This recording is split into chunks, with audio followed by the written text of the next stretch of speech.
Okay, welcome to another Lightning Strikes Twice, the super fast, condensed version of Lightning Round, where we have one topic apiece and we get 5 minutes to discuss. Um, Casey, I think you're first. All right. One topic apiece. Well, that leaves us only three topics.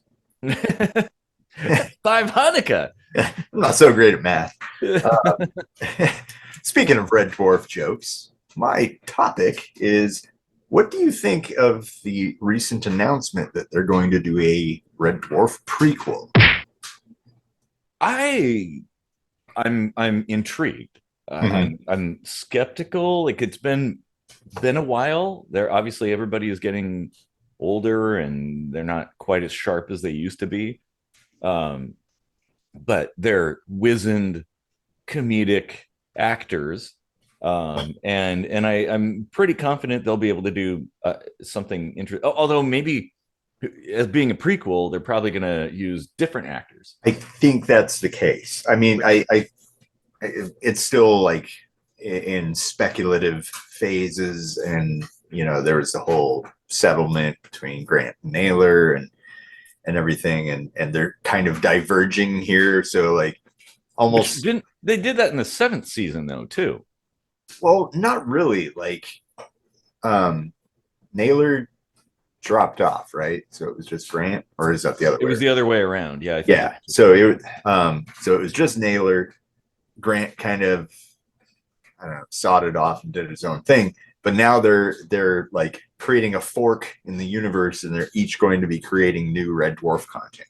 which I think is fine. It's really no different than fan versions of things, fan creations. Yeah, I mean, That this you have. happens with bands too. Like there's Yeah, two versions of LA Guns going around, and yeah, people do go off and they do solo kind of stuff too. yeah, And Red Dwarf is such an interesting universe. Not quite as grand in scope as maybe Star Wars or Star Trek, but it's still there's a lot of potential there. I don't know what kind of like well, the, so I just had an awesome idea for a way that they could kick this off. Mhm. They could basically start it from the end of season 6, where they met their future selves or whatever. Oh, which So, might actually that may be the angle they're going with. I see. I kind of what I'm envisioning when I think of a prequel. It's like when they have flashbacks to before the crew was killed, yeah. and kind of explaining things that happened back when the ship was full of people. Um, that could be what they're talking about. Maybe So it's I've going to heard be. it's going to be the Titan era, like they're building Red Dwarf or something. Hmm. They're at the shipyards I don't. meeting for the first time or something like that. Okay.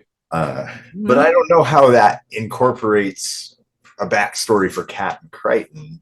It wouldn't, because obviously it But was only after the catastrophe that happened. yeah, Obviously, Cat was the product of a three whole long, millionaires. yeah, yeah, just being left alone. And Crichton, they discovered on that planet, Yeah, randomly. Crichton wasn't even created yet either for like another Yeah, 100 years maybe.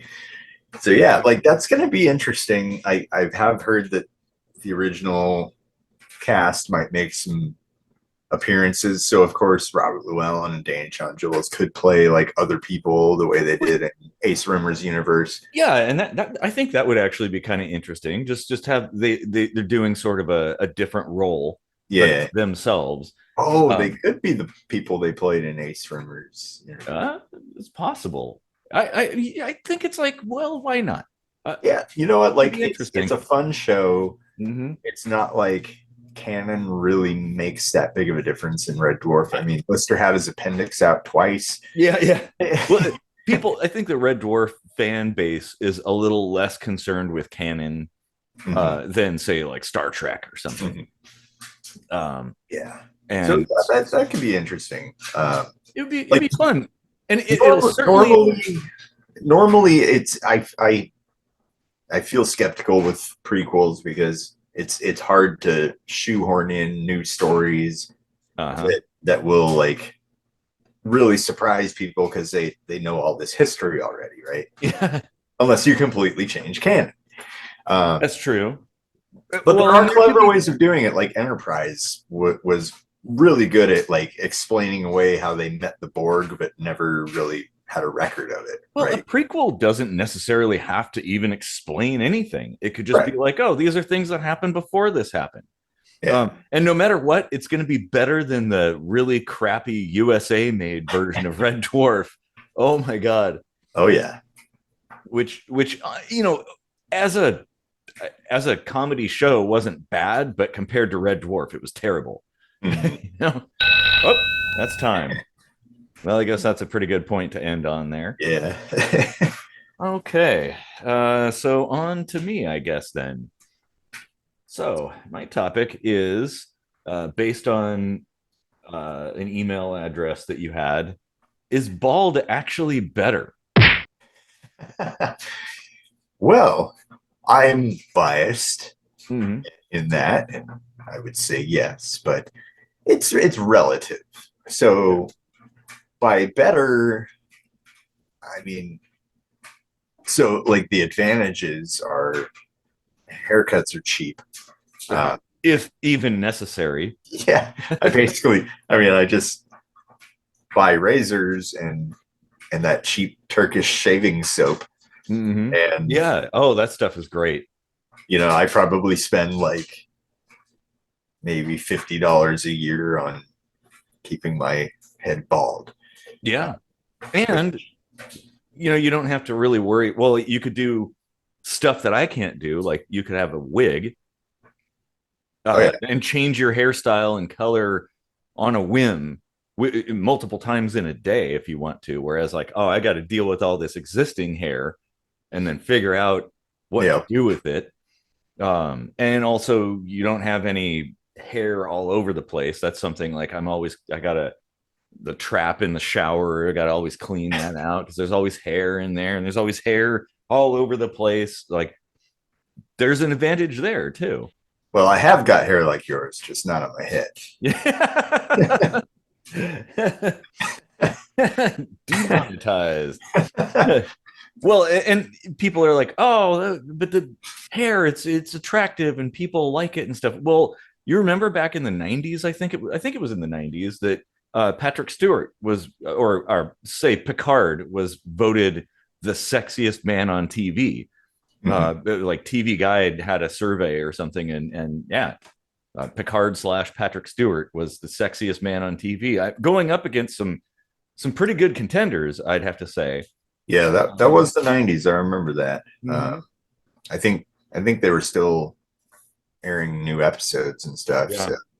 So yeah, I mean it's certainly become a fashion statement lately. I've noticed Hmm. uh, it very much used to be just totally normal to just kind of go bald here and have the the wraparound look, which I mean Patrick Stewart even Yeah.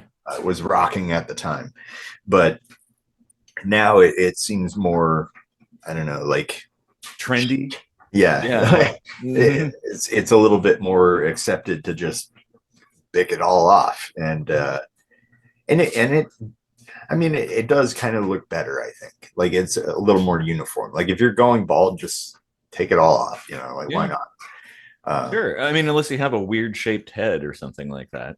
yeah, yeah. I was lucky with having a good shaped head, but I mean, like a hat and a scarf is plenty to cover up, and keep And that the was what I head. was going to say is that's the only downside is like me, I have natural insulation. Yeah. So you would have to have accessories in that regard. But then again, it's like, oh, well, how much But in the hair? summer though, it's Uh, actually kind of nice. Like I can just put sunscreen directly on my head. mhm. Whereas when it was, like even when I had hair, it was always thin. So Mhm. I could get sunburns through my hair. Oh, And that's I the couldn't I worst. couldn't like put sunscreen in my hair. So I would have to wear a hat or something, and that's all super hot. So Mhm. like being bald in the summer is totally the way to go. Well, sure. And when you had long hair, like longer than mine, like really long hair, a Uh-huh. hat isn't really Nah. easily compatible with that hairstyle. Like long, straight hair, there aren't a lot of hats that really fit with that. Right. Like me, I could get away with something like a baseball cap or something. That's totally doable, or pretty much any hat for that matter. But if I let my hair get any longer, then yeah, Yeah. I mean, that is the one thing though. I can't like change up my hairstyle either. So I look how I'm gonna look for the mm-hmm. rest of my life, Well, you probably. could, like I said in the beginning, you could wear various wigs. You could have those as options and just kind of change it up super easy. Yeah. I mean, even if I go like 3, 4 days without shaving, it gets too hot. Like Mm-hmm. even just the stubble is it, like I'm just used to it now. So having Well, anything on my head is like, isn't the head like our greatest radiator? Like you lose like 50% of your body heat through your head. I think that's what I've heard. So I that's mean, why they if you say. have hair, probably not so much, but Well, I think it's just definitely like universal. But oh, well, that's that. Okay, well, that was an interesting one. yeah, Kind of some kind of a goofy. tomfoolery sort Yep, of both theme. of them. Yeah. Well, hopefully everybody enjoyed that, and stick around next week for another exciting lightning strikes twice. Balder is better.